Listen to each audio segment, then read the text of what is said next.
All right. And of the online network of independent learning professionals. Today we've got Brennan Dunn, and we're going to talk about Socratic questioning. I'm super, super excited. I had signed up for Brennan's, one of his email courses, and it was so incredible that I was like, my gosh, I wonder if he might be willing to chat with us. And he was, so that's incredible. And I know Aunt Q has signed up for one of his courses as well, so he'll tell us a little bit about that, I'm sure, at the end. And we've got a great panel today, and we can ask questions. Just like always, if you have questions, feel free to put them in the chat. We'll get to them. And I'm going to go ahead and stop sharing my screen. And I'm going to go ahead and send it over to Brennan in just a second, but we would just love to know a little bit about you and what you do, just in case, people haven't really come across you yet. And then we'll talk about Socratic questioning. Very cool. So my name is Brennan Dunn. I am now the founder of youre freelancing.com. But before I got into that, well, let me give you the nutshell story of my background. So I started freelancing back in 2006. In 2008, I grew beyond myself and started an agency. I realized I was getting a lot of referrals and I could either turn them away or grow the company. So I grew, got the company up to 11 employees, we peaked at about 2-ish million a year in revenue. And then I exited the company mostly. One caveat, I have allergies I hate. So if you notice me with my tissue, I apologize in advance. So it's one downside to video. So I grew the company, but one of the downsides was I was traveling a lot. I mean, I was always on the road, and I had really created a second job for myself, or I created a job for myself. I live in the suburbs. I commuted downtown every day to my office, and it was great running. But one of the issues was I had 2 little kids at home, and Daddy would be gone a lot, traveling really the world to meet with clients. And I mean, in a different life, that would have been my dream. And I decided to get out of that to start a software company called PlanScope. So I started PlanScope, which, to give you a quick overview of what that is, it's a project management app for freelancers and agencies that ties in budgeting along with task management. So something a lot of to-do lists don't really have any money stuff involved. So I built that, did pretty well. What ended up happening from that was a lot of people ended up using the support channel to email me questions about pricing or getting clients. And then I realized firsthand, people were canceling because they ran out of clients. I was like, oh, I should try to fix. I knew some stuff. I built an agency. I had to learn this stuff kind of the hard way. So that's what led me down the path of where I am now, which is yourefreelancing.com. I actually just sold PlanScope because I just couldn't run a software company and this training business at the same time. So we've been doing that for 4-ish years now. Got a small team working with me on it. And what we do is we have a podcast. We've got weekly articles. We have a few courses. I've got a book out, working on another book now. And yeah, we've got 2 conferences too. We have a North American conference and a European conference. The European one is in June. North American one is in September. So yeah, it's fun. And I guess if you want to know what the motto, I guess, that we try to focus on is helping freelancers understand the business behind their business. So, when I started freelancing, I knew nothing about, I was technically very good, but I didn't know much about the business side of things. Yeah, I think a lot of us are, so this group is really, there's a lot of people that have been doing consulting, freelancing for quite a while, and then there's a lot of people that have just jumped into it. So it's very, similar to, what you were saying with when you first started. And so, the email course that I took was Charge What You're Worth, and it was so incredible, for me. I've only been doing this for a few months. So a lot of the information that you put together is incredible. So I thought if you maybe could give us your approach a little bit on like Socratic questioning and maybe some tips that you might have for people when they're kind of just starting out with a client. Okay. So let me quickly define it wasn't Socrates, some like ancient Greek philosopher. Yeah, he was. So my background is I went to college for liberal arts and the classics. And one of the things that we studied was the dialogues of Plato. And in that, you have Socrates walking around Athens. And I mean, his goal was to help people come to the truth, which, what he would do is he'd talk to people and he'd ask them about some assumption they have, and then he'd ask the right questions that would kind of lead them down a path where the people he was engaging with, would be the ones who had these kind of self-realizations. Because we all know I can't say, hey, Patty, you should vote for X, or, you're an idiot if you don't vote for X, because that's not how people, change sides or come to realizations. So the idea is through questioning, getting them to realize that, that your side's better or whatever is the way to go. So let me explain what that has to do with freelancing. Socratic questioning is used by lawyers, it's used by psychiatrists, it's used by a lot of professionals. But how I made it work with consulting is, the typical way that what ends up happening is, let's say we get a referral. What typically ends up happening is we immediately jump into, they come in and say, hey, Brennan, I'm looking for a website. And we'll jump into talking about details about, what should it look like? How many pages is it going to have? Is it WordPress? Is it something else? We're naturally inclined as technical experts to jump into the, just into what needs to be done. Let's talk more about the project. What I do differently, and this is what I call Socratic questioning, is I realize that for them to wake up that morning and say, I'm going to reach out to web designers, and I'm going to, they come across me. I realized that, something happened. It might have been an event, or it could have been a series of events that came about that made them determine it's time for a new website or something like that. So through questioning, I want to know, so, tell me about what led to the project. What exactly happened? Was it a specific thing? Like, did somebody call you out on your current website and say it's butt ugly or something like that? Or, more likely it was probably a culmination of a lot of little things. And then from there, through questioning, I want to know what actual problem exists behind the project. The biggest, and if there's one thing I want you to take away from this, the biggest realization that I ever got from biggest kind of mindset switch in consulting was realizing that no one spent money on code or design or words or whatever it is we do. Like, that's not why people pay us. What they're paying us for is hoping that the code or words or designs that we do end up accomplishing something that they need done, right? So usually what that means is there's a problem that they need fixed, and in their mind, a new website will help them get that problem fixed. So I want to know what the problem is, because if I don't know that problem, I don't know actually what they need, because they don't need a website. I mean, that's not what they need. They need a problem solved. I want to figure out what exactly the problem is. Okay, so once I understand what the problem is, and again, this is all conversational. I'm just having a nice casual discussion with the client, or at this point, the lead, about them and their business. And then after I determine what the problem is, I step a little further back, and I want to know what the implications of this problem are if they go unfixed. So think about it like triage in a hospital, right? You go in, and before you see a surgeon or a doctor or whoever, they're going to send you through triage, and they want to understand exactly what the problem is, what is going to happen if it doesn't go unresolved, what effect it will have if this problem persists. So I want to know, like, say the problem is something like they are not getting enough sales on their online store to support their monthly overhead, their employees or payroll or whatever else. So that's the problem. And if obviously that goes unfixed, they're looking at potential layoffs. I mean, that's the natural next step.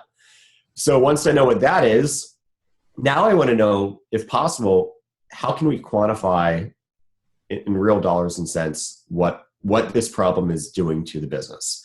Businesses pay things for one of two reasons. Either they want to make more money or they want to lose less money. It's the only reason businesses buy anything. So, or ideally both. I mean, if it's a combination of both, that's a killer combo. So at this point, I want to know what financial implications there are to having this problem go unfixed. And you might be thinking, you're probably asking yourself now, like, well, that's all great, but no one's going to give me this info. I mean, that's sensitive data. a lot of us joke when clients come to us with a non-disclosure agreement or an NDA, and we think, oh, that's stupid. I'm not going to sign your NDA, blah, blah, blah, blah. And I agree to a degree.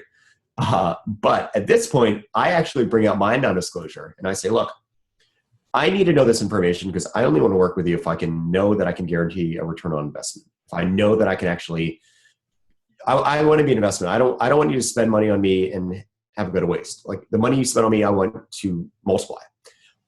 In order for that to happen, I need to know some financial details. It doesn't need to be specifics. It could be ranges or vague things. And honestly, you're going to find out a lot of clients don't even know.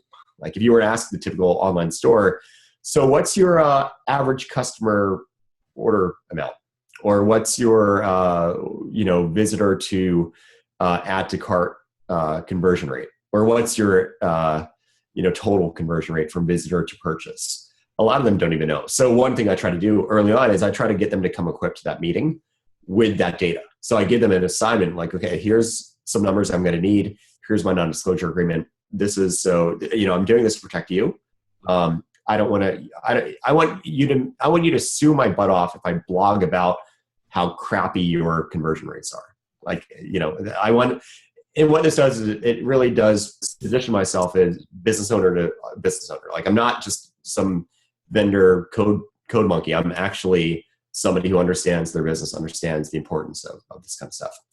And after I've done that, the final step is to now think, if the problem were to magically go away, if I had that magic wand and could wave it and proof problem's gone, what would it mean for their business tomorrow?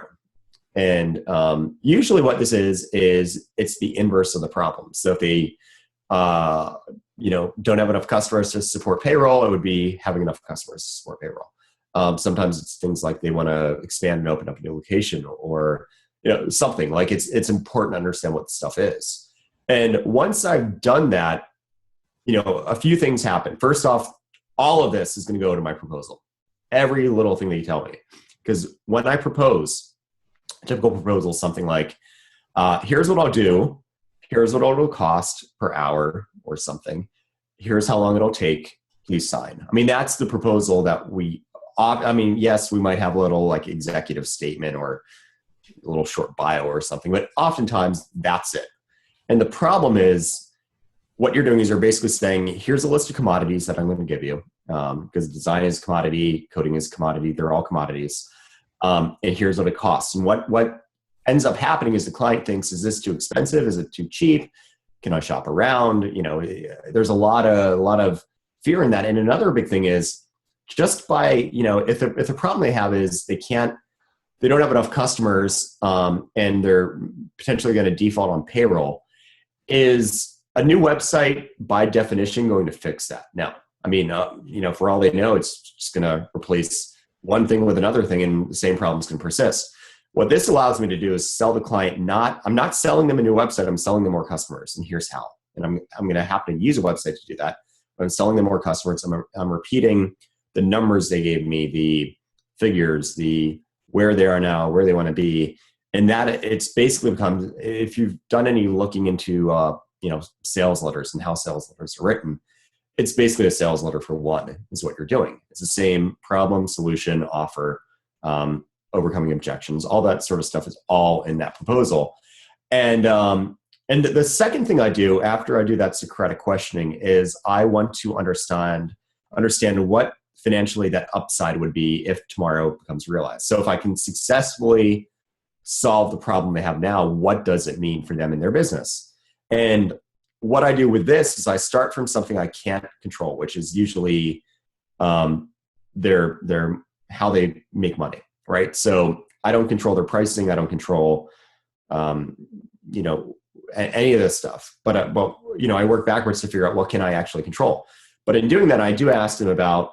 So an example I like to use is I have a student of mine who sold a rehabilitation center on a new website, and he asked them, after Socratically questioning them, what the average value of a patient in a bed was for them. So what's their customer value? And for them, it was $30,000. So if they get a new patient, they're worth $30,000. And then he asked them, so how many people do you tend to talk to in order to get a patient, a customer? I mean, they use the word patient, but really it's customer. And And they said they talked about 10 people. So there's 10 people who move through their little sales funnel before they become a patient. So basic first grade math says a lead is valued at $3,000 for them. So now what he did is he said, okay, I can't control what they make on a patient, and I can't control their conversion rates because I'm not coaching their sales team or their whoever. But I can have an impact in their leads. I can help them. I mean, that their website, the purpose of the website is to generate leads. So instead of selling them a website, I'm going to sell them something that makes them, my goal at a minimum, my goal as a web designer in this case is to try to generate however I can one new lead a month for them, which means $3,000 a month or $36,000 a year in additional revenue they don't have now. And what he ended up selling them was ultimately a $20,000 website redesign when everyone else was giving them lowball, $5,000 quotes. And they hired him at, 4X everyone else because he wasn't just selling a website. He was selling a very clear path to getting them what they want and anchoring his costs against the, that $36,000 annual upside. So when he ended up quoting them and telling them what the expected budget would be, that was the second number they saw. The first number they saw was their upside, what they stand to make. And this is just all psychology. I mean, this is, if you look at, that's how you sell. So, what I do with every project is I try to understand, first off, what's at stake. And I do that through Socratic questioning. And then what does it mean to succeed financially? And I do that through this kind of reverse engineering financial upside thing. And when I have all this data, I'm able to then create, not to toot my own horn, but really, really good proposals because it's really, I'm using their own words in a way against them. I don't mean that in a negative way. I'm showing them that I actually do understand where they are and where they need to be and what it means for them to be there. And then I'm presenting an investment that they can purchase that will get them there. So I'm not selling myself because the problem is if you're selling yourself as a commoditized expense, it's a race to the bottom. If they say, hey, you're going to do a WordPress website, 5 pages, custom theme, blah, blah, blah, blah, blah. You're billing 100 an hour. You think it'll take 50 hours, let's say. Why should I pay you that when I can go on Upwork.com and get people in India for $8 an hour who will do the same thing? And a lot of us don't have an answer for that. And that's, the amazing thing is when you start doing this, when you start really thinking of the business, obviously your income goes up because you make more per project, but your conversion rates go up too because you're lower risk. You're giving them a better product, really. I mean, you're not arbitrarily charging more. You're giving them a better product in exchange for a more premium price point. So your conversions go up too, but you also get better clients who give you more creative latitude because they're looking at you more as a consultant and a partner instead of just a vendor or, here's my list of requirements, do them. So again, just to kind of wrap things up, and then I guess we'll jump to Q&A. I start from immediately looking into what is the business reason for this project. It's great that they have a project in mind, but that might be the wrong project. I mean, we've all built, I'm sure any of us who have done any sort of freelancing have technically done the right thing, but had it be a failure. Technically we designed a website as ordered, but it ended up not actually succeeding. It ended up not being the right website. And that's why when I know exactly where they need to get to, that to me is like that's my goalpost, right? And every little thing, whether it's a feature request they come up with, a change of scope, something I suggest, I mandate as part of working with me that if you want to come up with anything that needs to be done for this project, we need to explain how it will get us to that end goal faster and better than what was there before or what was proposed before. And that makes grounding every little thing. Because otherwise, if it's, you're going to get clients who are like, oh, I have this great idea that I thought of in the shower this morning. Let's do this instead. Well, when you can counter with, all right, let's talk. Maybe it'll, if it can get us there better, let's talk about how it'll do that. And it just really sets the tone to be a much different dynamic than a lot of commoditized freelancers who are just selling, availability multiplied by or skill, expertise. So that's the big shift, and it works well. So I don't know if anyone has any questions on that. I know we. So. Oh, I'm sure we will. I took so many notes, and it's something that we talked about before, how you make a shift into, there's hourly pricing, there's project-based pricing, there's value-based pricing, and really, the Socratic questioning lends itself to value-based. And none of us, I don't think, have really got to the point where we're doing the value-based on a regular basis yet. So we're just so grateful that you came to spend a little bit of time with us. Go ahead, if you have questions, feel free to type them in the chat, or just, say you have a question and we can, you can say it out loud, whatever. One of the questions that I have is like, do you have a review process at the end? Like, do you benchmark the results, or do most clients, move on, or do you have any like review cycle of how did this do? Did we succeed? Good question. So, the thing is, let's say I'm doing to go back to the web design theme. If I'm building a website, anyone who's ever had a website knows the first version is never perfect. And even it'll never be perfect. There's always room for improvement. And some things will only be learned after it's live, after people are actually using it. So that rehabilitation center example, I mean, the consultant can use best practices, his experience, his know-how about persuasion and everything else. But until people actually start engaging with that website and, they start tracking the funnel, they start tracking where are people bouncing, how are they dropping off, how are we doing with conversions and everything else. Once they have that data, they can then start running experiments and say, well, what if we change the headline to be this, or what if we put, made the form this instead, or, something like that.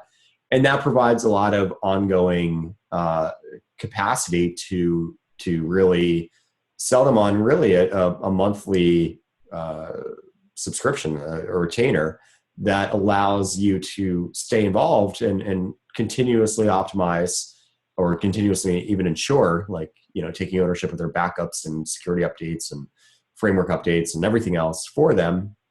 And you can come up with a little ongoing package. Because one of the downsides to freelancing is most projects are transactional, meaning you go through a big sales process and then, you do the work, and then you maybe you get a referral or a repeat project, but it's nice when you can go from what I call active work to some sort of ongoing work and transition them over to there.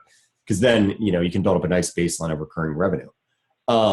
But yeah, I mean, I definitely think wherever possible. I mean, when you know exactly what, the business term is KPI, or key performance indicator. When you know what KPIs they're looking at increasing or multiplying as a result of working with you, you should have in your whatever you do the ability to see how that's going, even if that just means following up with them on a routine basis afterward. Because the thing is, what I want, and this ties into the next step, which is getting testimonials and everything. I don't want testimonials that say Brennan was fun to work with. That means nothing. I mean, I guess it's a good thing, but I want testimonials that say something like, within 3 months, we saw revenue lift by 10% after working with Brennan.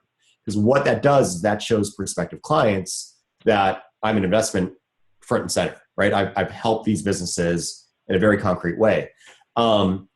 So by having that kind of analytics, not only can you really follow up and make sure that they are hitting the result they're looking for, but you can also, when you see that happen, you can say, hey, would you mind if I do a case study on working together and how I was able to help you? And, they're not always going to let you publicly post revenue increases or amounts, but sometimes you can say percentages or whatever else. And most clients are totally fine with that. But that's like ultimate marketing material in my mind, those sort of things. So yeah, I definitely think you should definitely keep an eye on making sure that what you end up doing ends up reaching that, or ends up meeting what they're looking to get from you. Yeah. No, that makes perfect sense.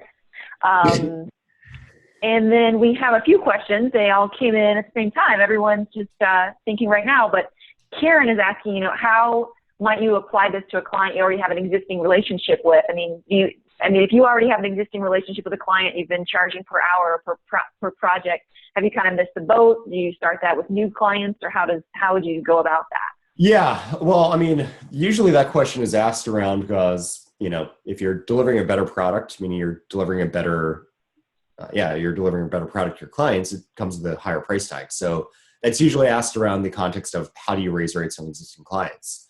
What I like to tell people to do is when you have an existing legacy client, and let's say you want to, a lot of what I just covered is more on the client onboarding side. It's the beginning of a relationship. But for future projects with that client, or if you're looking to change dramatically how you end up working with a client, what I like to tell people is, tell the client something like, I'm changing the way I do business. I'm going to be much more focused on your business or my client's businesses. I'm going to be much more focused not only on the technical implementation, but also on the business angle too. Because I've realized that when I know what needs to happen with the business, I'm able to make better technical decisions. So, I'm going to be changing a lot of things. Now, with that, with all of my new clients, I'm going to be charging them, X much more, or, something, right? My price is going up. And what I'd like to do with you is I'm going to give you immediately this new product, right? I'm going to work with you immediately differently than I have been. And you're going to start seeing this in a very noticeable way. But I'm going to keep you at your current rate or whatever for the next 2 months. 2 months from now, though, I'm going to be increasing your rate because my time is limited. I've got finite resources. I can't afford, like a software as a service company can perpetually grandfather because they can go, it doesn't, there's no scalability issue in that sense. But with a, with a consultant, time, you've got 40 hours a week, let's say. And, if you're getting all your new clients at a higher rate, well, there's a opportunity cost that's being inflicted on you. So what I tell people is 2 months from now, I'm going to be going to this, this is what I'll be charging you 2 months from now. But I know for a fact that when we get there, you're going to see so much more value in the work I'm doing for you that you're going to gladly pay that. And if you don't see that value, not if you don't want to pay that, if you don't see that value, I'll work with you to find a replacement. Something like that. I like that. It's like you're putting skin in the game too. It's like, hey, you know what? If this doesn't, that's instilling confidence in them, which is really cool. Right. Ant has a question, so I'm going to switch over to Ant so he can ask. Yeah. Hey, Brennan. So I have a question, and I had this question. It came to me as I was reading Double Your Freelancing, and I think this is this very similar question to Christy, who's asked this question in the chat window as well. Mm-hmm. And it's actually the same question I asked another one of our guests, Kirk Bowman, who came on the show a few weeks ago. Yeah, I know him. Who is he? Talking about, I think you were on his podcast once. He's the Art of Value guy? That's right, yeah. Yeah. So when I was reading your book and, subsequently learning about pricing on value rather than time or per project, etc., I think, in the book, you because of your background, you focus very heavily on, using websites as an example. So selling web development. Another example that I've heard people talk about is like branding, or if you're a designer and you're designing logos. Yeah, I think that's a bit more similar to what we do as a profession. So we're designing sort of online training courses, which it's extremely difficult to quantify that value in a monetary format, because 9 times out of 10, the training that we're delivering isn't going to have a direct impact on return on investment or a cost saving to the customer. And I have done this type of Socratic questioning to my clients when 9 times out of 10, they don't even know what the business value is, and they're just doing it because, they've been told that they need this e-learning course within this. So do you have kind of an answer for how we can approach our clients on the subject of value when there isn't that tangible value? It's not as direct. Out, it's obviously if you can show them specifically how doing this will make them tangibly more money, that's one thing. But yeah, like you're saying, branding, or in Christy's example, what about a nonprofit who doesn't have they're not looking for that specifically? I don't mean to be the perpetual cynic sometimes, but I've heard what if I design websites for churches? I'm like, well, think of it this way. They're looking to get more parishioners, and parishioners tithe. So there's there is a financial thing at the end of the chain. Likewise, I've done work for my agency, did work for PETA, and we did a mobile app for them. And, they're not a big nonprofit, but what we realized is what was of interest to them was making it as sexy as possible, because the people that were promoting PETA were celebrities. If we could really knock the socks off of their celebrity advocates and really show them this incredible product, that what that would end up doing is getting more exposure for PETA, which means they get more donations and get more, all this sort of stuff. Another example is, let's say you're working with a big company and they have departments, and you might be working with, I have a friend who runs a agency and they do a lot of work for Coca-Cola. The little advert they run at the beginning of a movie for Coke with the little penguins and polar bears, who knows what effect that has on their sales? It doesn't, right? But what they're looking to do, and which is why they're so obsessed with like awards and all this stuff, is they're trying to make the marketing department at Coca-Cola look amazing to the higher up executives there. So it's really, they're trying to make their clients look better internally. So it's really just important to understand what's the motivation, right? Is it, oftentimes it's financial if it's a small business, but if it's not, what is your client, what is your stakeholder motivated by with this project, and sell them that.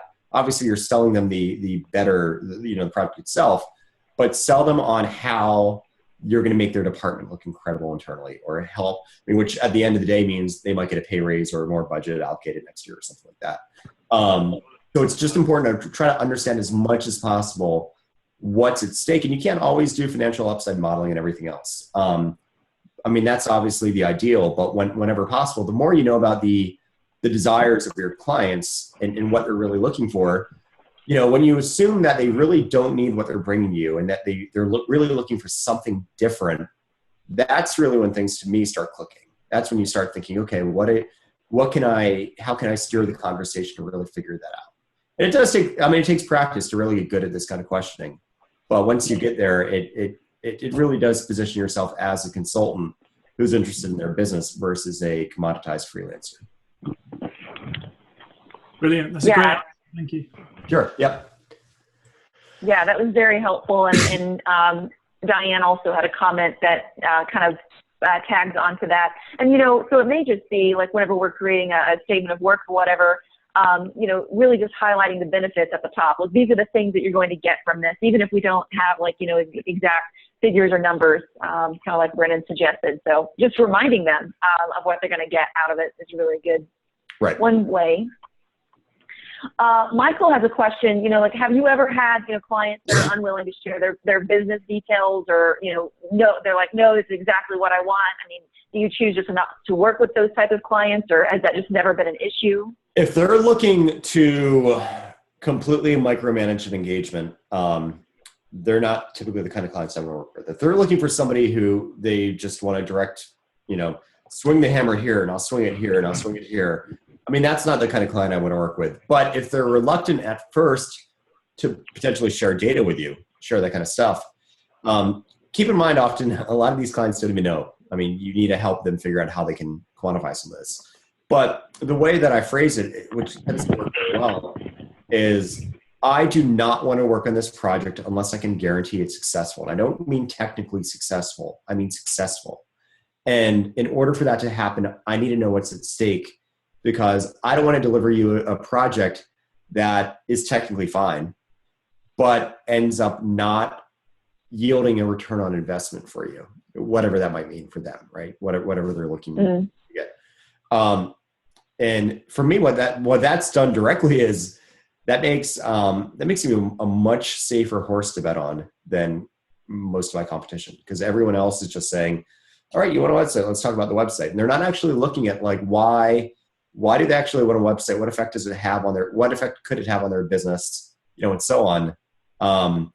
Which just by doing that, the website you actually do end up making is going to be so much better, because it's always aimed in the right direction, rather than this kind of contextless, technically correct website that ends up not doing what the client needs. Yeah. Okay. Very helpful.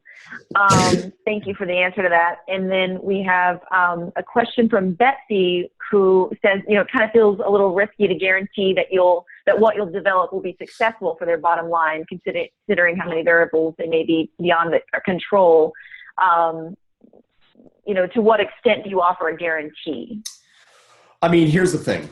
Let's say I develop and I sell the most amazing pizza oven on the planet. Cooks the best pizza, right? Really, really great oven. You're opening a pizzeria and you buy that oven.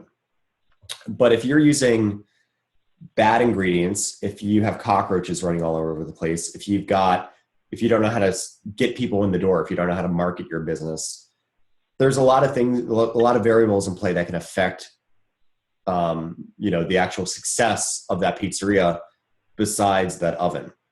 So what I like to tell people is, look, these are projections that are based in fact. They're based in, let's look at your conversion rates and existing conversion rates, and let's look at your existing customer value and everything else. And I'm going to make some assumptions based off of what I've done in the past or, you know, what I think could be done with this. But there's obviously no guarantee that we're going to exactly hit a lot of this is projecting. But that being said, as long as people realize that, let me shut off Slack. As long as people realize that, look, I mean, at the end of the day, just by virtue of doing this, by virtue of knowing what's at stake, by virtue of all of this, the risk that I will build the wrong thing compared to having not done this is much lower. So again, you're not able to guarantee. I mean, I've seen some people who, more so on retainers, on monthly engagements, where they say, you know, cancel any time and I will always refund your last month if you'd like. And they're able to do that because they realize that a lot of these retainers don't require a lot of ongoing work. They just run some basic A/B tests every month and then implement them. And the risk of, you know, being able to offer that versus the risk of getting that refund or needing to issue that refund is relatively low. But I wouldn't usually recommend doing any sort of thing like that in general, because at the end of the day, you know, them as entrepreneurs have everything to gain and everything to lose. You know, so, you know, it's our job as service providers to mitigate the risk of failure as much as possible. But at the end of the day, it's still their business. It's still, if they, you know, say you design a great website, but they completely screw up their brand and no one goes to their site anymore. I mean, is that our fault? Right. So there's a lot of things at play. Yeah. Yeah. That's a really good point. I mean, there's so many variables that, you know, it's like you could have the best website, but like, what if the product's horrible and people get it and then they're not going to go back on the website and order it again? Yep. You know? Yep. Yeah. Okay. And Ant has another question. He's been so excited that you're coming too, because he's been like reading all of your courses and whatnot. So. And I've had a few. I know we've had a bunch of email exchanges, I think. Yeah, I keep pestering you with these types of questions, so I apologize about that. Perfectly fine. Perfectly cool. Yeah, so I'm going to show off a little bit here. I just said it in the chat, actually. I've done my first 4 paid road mapping sessions over the past sort of 3 or 4 months that have gone really great. Nice. Yeah, and I'm definitely of the opinion that I'll never go back to doing any kind of proposal work that is unpaid. And I didn't mention any of this, but somebody asked, I saw in the chat, like, do you charge for any of this stuff?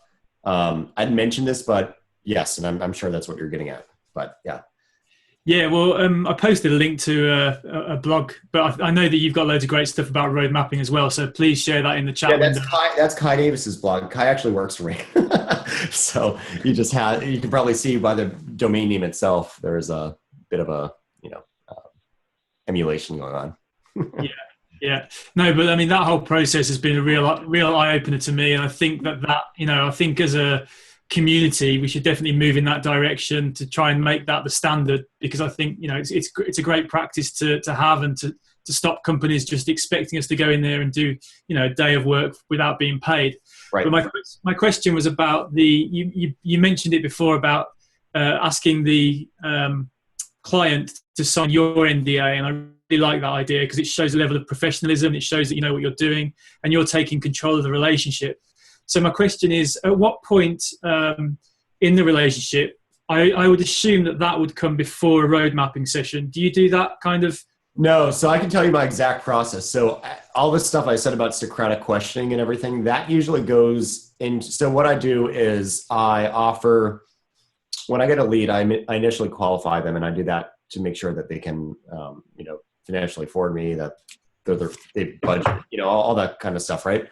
So I qualify them, and then the next steps are I set them up with a free, kind of like a mutual fit meeting, if that makes sense, where, it's usually 15 to 30 minutes that I give away for free. And that's where I do a lot of this questioning, and that's where I compile the beginnings of a lot of this data. But the next thing the next step, I guess, is road mapping, that's where I really heavily get into all of this with them. What is success? What is failure? Let's talk about who the audience for this project is. Let's talk about your business, financials. And the thing at that point, they're already a client, and they've already signed my master services agreement, which has my non-disclosure within it. So the client relationship is already established at that point. So, and I didn't mention that because some people, if you're not doing road mapping, you can just get them your NDA during the kind of the sales process. But if you are doing road mapping, by virtue of them being a client, your contract should have a non-disclosure clause within it, and that protects them at that point anyway. So I go through road mapping. The deliverable is the report of that session, and then it's also baked into that is effectively my proposal, which then upsells really the full-blown engagement. So just to clarify, you do your qualification either through a sales call or a online form that they filled in to contact you. Then you do your 15 minutes, 30 minutes Socratic questioning just to sort of kick off the project. See if there's a good fit, let them see kind of the professionalism one thing I do is problem with a lot of sales meetings is if it's just an open-ended, we'll meet, it becomes a job interview. What I do instead is I actually have a PDF that I send. Here's what we're going to cover, this, and this. We're going to time box it to, let's say, 30 minutes. It's very prescribed. So it's me running I run the entire sales process. I don't allow the client to interview me in any way. And so, I go into that, right. I have that 15, 30 minute, discussion. And then the next step is paid road mapping. But at the end of that 15-minute, 30-minute call, do you then provide them with that master services agreement and ask them to sign it at that point then? No. So what I usually do that I'll send them a separate email. I tell them, okay, the next step is we have a service called let's say road mapping.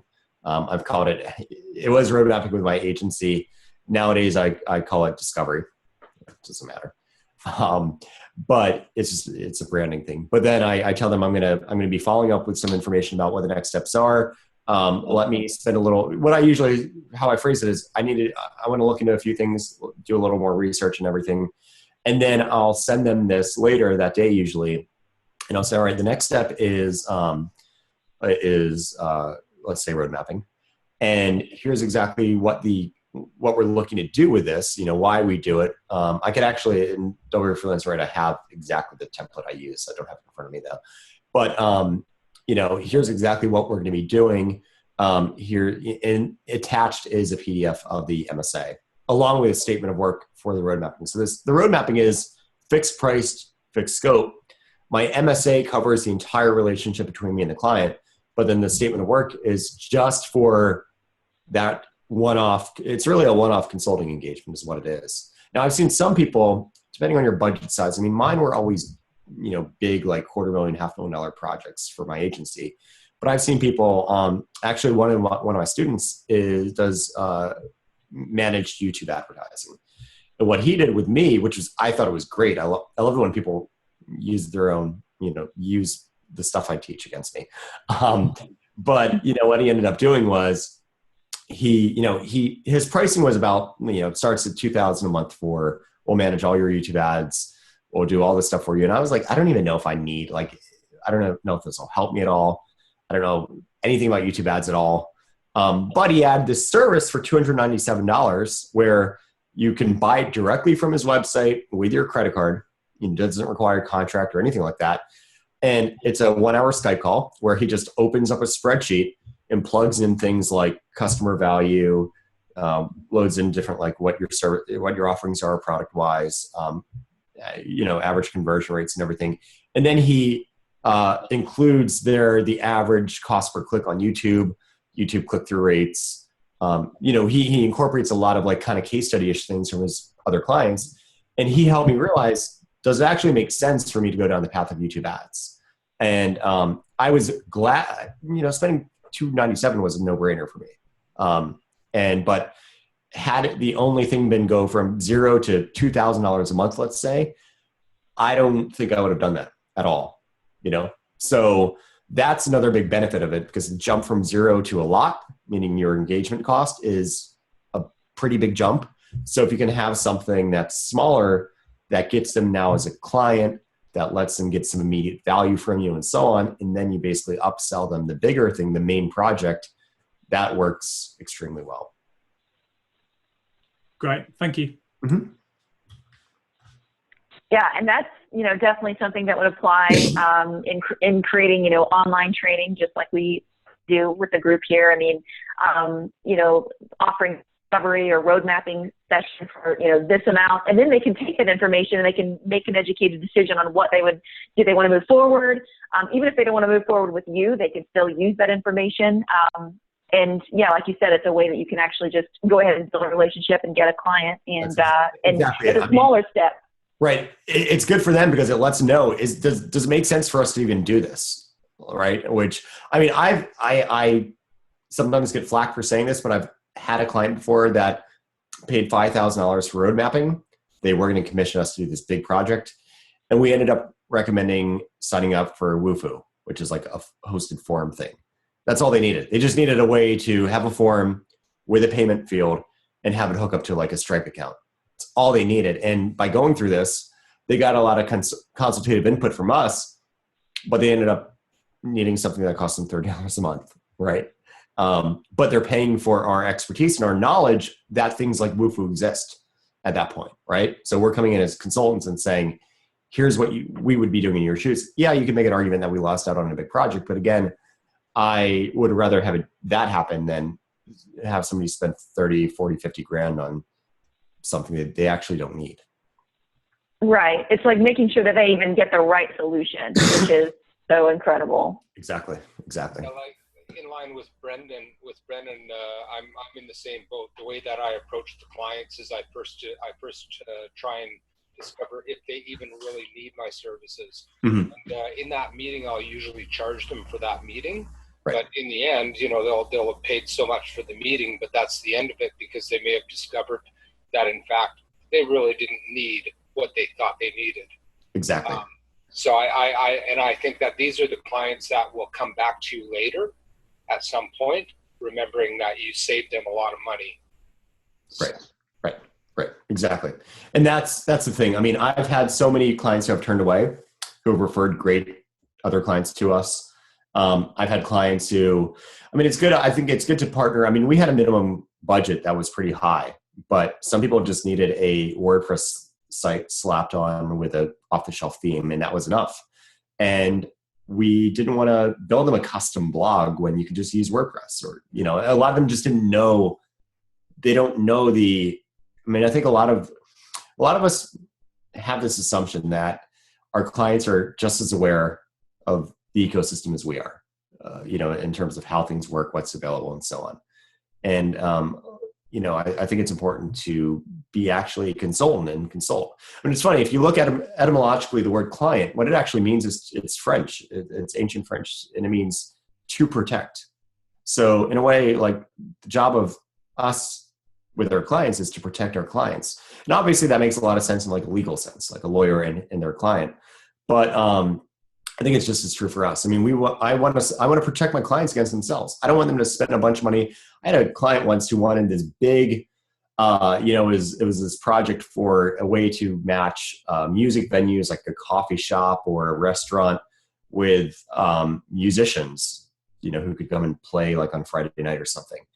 And that was what they needed. But he ended up wanting all these like social things like private messaging and a community stuff. And because I've seen so many clients go down that path and they have a community, all these community features, but no community, I was able to save them a lot of money by not, and just let them focus on really the core offering, which is letting venues get hooked up with musicians and shelve everything else for a later date. And it saved them a lot of money. I mean, I would have gladly built that, we could have, but I didn't want to, I don't want a portfolio of 404 links or failed companies. I want my portfolio to be companies that are successful, that are referring more work to us because they were so successful, or coming back for more, or whatever else. So if we're just order takers and we don't know what's at stake, it's really hard to do that. And I think, just to jump in, the thing about recommending a Wufoo form in that example that you just gave, you might lose the business straight away, but in 2 years' time, when they actually do need a new website, I guess you'll be the first person they come to because you gave them that value in the first place. Exactly, and I've seen that time and time again. I mean, not only with me, but with a lot of people. So, yeah. And I'm also, my mind is like going crazy. Like how can we apply some of these techniques with the online training piece? And I know I've talked a little bit about, I see a lot of opportunity to be able to apply some of these, even though a lot of us haven't. So we'll definitely need to do a community hour coming up on brainstorming on some ways that we can kind of get a little bit more into what Brennan is suggesting here. So I think it's brilliant. Dennis had one question, and we're going to wrap up here soon. If anybody has any other questions, make sure to get them in. But you were talking about, one of the first steps is really qualifying a client before you move into that phase. What is the process of qualifying a client? I mean, is it just like a survey or what? How do you qualify them? So I send them in. Actually, if you want to, you can actually see my qualifying questions. They're also in Double Your Freelancing Rate. But if you look at the ultimate guide, there we go. If you look at this is something I set up for a client recently. So I work with some big agencies now that have the unfortunate problem of too many leads that they're able to handle. So I ended up doing this thing that would automatically qualify people. And I think in this article, I actually show the questions I ask. Can you share your screen? I just linked it. It's a link in the chat. But I don't know if it's in here, but I can tell you what I ask 5 questions. Let me actually, again, let me open up my course and I can tell you exactly the questions. Oh, wow. I'm already looking at this. This is very helpful. It has a workflow. Yeah. Okay. So I ask 5 questions. Yep. 5. All right. So I want to know, the business, first off, just to immediately kind of set myself apart. This is more of a throwaway question because I'm going to ask them more details about this later. But number 1 is, tell me more about the project I send this kind of formulaic email. Tell me about the project actually, you know what? Hell, I'll just copy it. It'll be easier. So I asked them, to tell me about why they're looking to start the project. What business goals in mind do you have? Do you have a budget you set aside for the project? Is it over X? What this does is, this is a big deal. I don't want to expose what I typically charge, or, if you're billing, let's say by the week or hour or whatever, I don't want to give that up front. But I also want to make sure that they can, more or less afford me. And I realize that they're not going to actually tell me their budget, because they rightfully believe probably that if they say, yeah, my budget's $50,000, I'm going to be like, great, I can do it for $49,000 or, something like that. So what I do is I have a minimum. It's the minimum that I'll engage with. And, I want to know, is it over, my agency's case, it was 50,000. Started at 10, moved to 20, then we got to 50. So, that's what we would ask. When are you looking to get started? Is this a thing they would want to get started yesterday? Maybe this is something they're just kind of feeling out. Maybe it's something they might not do for a while. Are you the owner, or should we plan? Basically, is the person who reached out, are they the single stakeholder, or is this the committee? Is this like the secretary of the owner who's just doing some research. I want to know who the role is of the person who submitted the lead and take form. And then, have you done a project like this before for your company? And so when they reply, the next step would be I then say, I give them a link to my calendar so they can book a time. And then I also attach that PDF that is the, the kind of the agenda for that first meeting. So it's not let's meet. Because if you just say, let's meet at 11 a.m., tomorrow, and that just becomes a, open-ended. And sometimes because these people run businesses and probably have employees, they can turn into job interview-ish type discussions. But instead I say, all right, here's exactly what I need from you. Bam, bam, bam, and bam. We're going to be discussing this, this, and this. And that's just a way, again, to really, people like processes. People, if they're going to entrust their money and reputation with a company, they want to know that the company is in charge. I mean, people they don't want the risk of some wishy-washy fly-by-night freelancer working for them. So by having this arsenal of, okay, here's a doc for the first meeting. Okay, here's the overview of road mapping and why, what it is and everything you need to know. That's really, people like that. So hopefully that helps with what qualifying questions I asked. That's very helpful. Thank you so much for sharing that. And we have time for one more question. We've got a couple of minutes left, and then we'll close. Over to Alex. Hi, Brennan. I have a question, kind of like a scenario, if you will. Say for some reason, you seem like a pretty decent guy. I want to hire you for a project. And for some crazy reason, I can afford you, right? Mm-hmm. In some way. However, I am uncomfortable as a lead, because that's all I am at the moment, to share my finances and my financial condition and the company's condition with you. Right. But you already know it's a really interesting project you wanna be part of. Okay. Would you settle for an analogy so you can understand whether an ROI is achievable or not? Well, I said I'm okay with ranges. I mean, it doesn't need to be pinpoint accuracy. Here's the thing. If they're unwilling at this point, if they're not involved, if they don't look at you as somebody who they want involved in their business on that high level, that's going to translate into the way that we work together. That's going to translate into the way that we engage together. And I'm at the point where, I don't want that sort of, that's not what I want. I don't want clients like that. So, but if it's an interesting, so you're saying interesting as in could be open up new doors for you or something. Is that what you mean by that? I don't know. Just really, you would want to be a part of it. Yeah, I either open up new doors or something you would enjoy, right. Or something that would be just like you said, something you would really like to be part of your portfolio down the line. Right. And let me play devil's advocate. Sure. I love that. Right? You have 1 minute there, Alex. Just so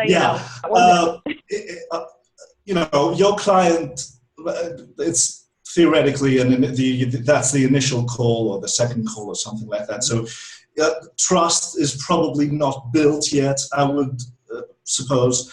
How do you make your client, in this case me, share their financials when you're also holding back your end, your rates, what you would charge, right? In the end. So it is. I mean, it's a bit of a power thing, is it? Oh, my car's. Hold on 1 second. Shoot, I've got I'm gonna need to go in a minute. So my thinking is I'm okay giving, so there's two ways this gets into billing. I often do fixed rate when it's low risk of scope. changes, and I do weekly billing when it's more of an open-ended, changeable project. I charge. I mean, my agency, we charge $10,000 a week. I personally now charge $20,000 a week.